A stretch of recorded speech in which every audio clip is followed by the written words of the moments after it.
இந்த பூஜையின் பெயர் சத் பூஜை. அதாவது பீகார் மக்களின் மிக முக்கியமான விரத பூஜையாக இது கடைபிடிக்கப்படுகிறது. தீபாவளிக்கு பிறகு வரும் 6 நாட்கள் கடும் விரதம் இருந்து சூரிய கடவுள் மற்றும் சக்தி தாயை இவர்கள் வேண்டுகிறார்கள். அதாவது நாம் கந்த சஷ்டியாக கொண்டாடுகிறோம். அவர்கள் சஷ்டி மாதா அதாவது தேவசேனாவை வழிபடுகிறார்கள்.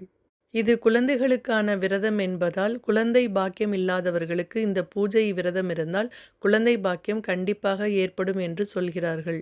குழந்தைகளுக்கு நீண்ட ஆயுள் ஆரோக்கியம் கிடைக்கும் என்றும் சொல்கிறார்கள். இந்த விரதத்தின் 6 நாட்களும் பச்சை தண்ணீர் கூட குடிக்காமல் கடும் விரதத்தை மேற்கொள்கிறார்கள்.